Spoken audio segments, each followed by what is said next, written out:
इस पावन गुफा में बर्फीली बूंदों से बनने वाले इस हिम शिवलिंग को दैवीय चमत्कार के रूप में भी माना जाता है। कहते हैं कि इस गुफा में कबूतर का एक जोड़ा सदियों से मौजूद है। अमरनाथ धाम एक ऐसा शिव धाम है जिसके बारे में ऐसी मान्यता है कि भगवान शिव साक्षात अमरनाथ गुफा में विराजमान है। यह धर्म और ऐतिहासिक दृष्टि से भी बहुत महत्वपूर्ण बात है। इस पावन गुफा में बर्फीली बूंदों से बनने वाले इस हिम शिवलिंग को दैवीय चमत्कार के रूप में भी माना जाता है। कहते हैं कि इस गुफा में कबूतर का एक जोड़ा सदियों से मौजूद है। क्या आपको पता है कि इस गुफा में भगवान शिव कैसे पधारे थे? साथ ही इस गुफा में मौजूद कबूतर के जोड़े का क्या रहस्य है? यदि नहीं, तो आइए इस रहस्य को जानते हैं। एक बार माता पार्वती ने महादेव से पूछा कि ऐसा क्यों है कि आप अजर अमर हैं और आपके गर्दन पे पड़ी नरमुंड की माला का रहस्य क्या है। इस पर महादेव ने पार्वती से सवाल का जवाब देना उचित नहीं समझा, इसलिए उन्होंने उस बात को टालने की कोशिश की, लेकिन पार्वती की जिद के कारण इस रहस्य को बताना स्वीकार किया।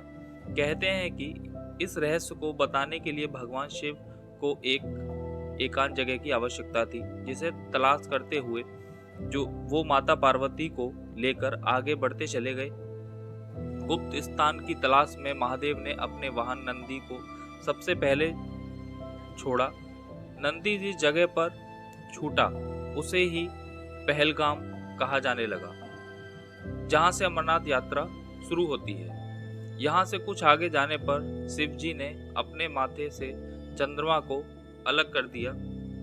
जिस जगह पर उन्होंने ऐसा किया वह चंदनवाड़ी कहलाती है।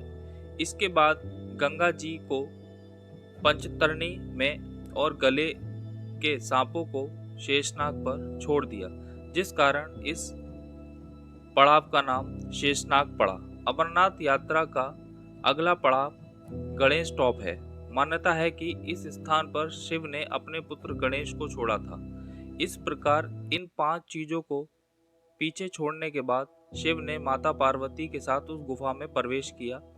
इसमें कोई भी तीसरा प्राणी प्रवेश ना कर पाए, इसलिए शिव ने गुफा को चारों ओर अग्नि प्रज्वलित कर दिया। इसके बाद महादेव ने जीवन के उस गुण रहस्यों की कथा शुरू कर दी। मान्यता है कि कथा सुनते सुनते देवी पार्वती को नींद आ गई। उस समय वो कथा 2 सफेद कबूतर सुन रहे थे। जब कथा समाप्त हुई और भगवान शिव का ध्यान माता पार्वती पर गया तो उन्होंने पार्वती जी को सोया हुआ पाया। तब महादेव की नजर उन 2 कबूतर पर पड़ी, जिसे देखते ही महादेव को उन पर क्रोध आ गया। फिर दोनों कबूतर महादेव के पास आकर बोले कि हमने आपकी अमर कथा सुनी है, यदि आप हमें मार देंगे तो आपकी कथा झूठी हो जाएगी। कहते हैं कि इस पर महादेव ने उन कबूतरों को वर दिया कि वो सदैव उस स्थान पर शिव और पार्वती के प्रतीक के रूप में बने रहें। अगर यह वीडियो आपको पसंद आई हो तो चैनल को सब्सक्राइब करें और हमारे साथ जुड़े रहें।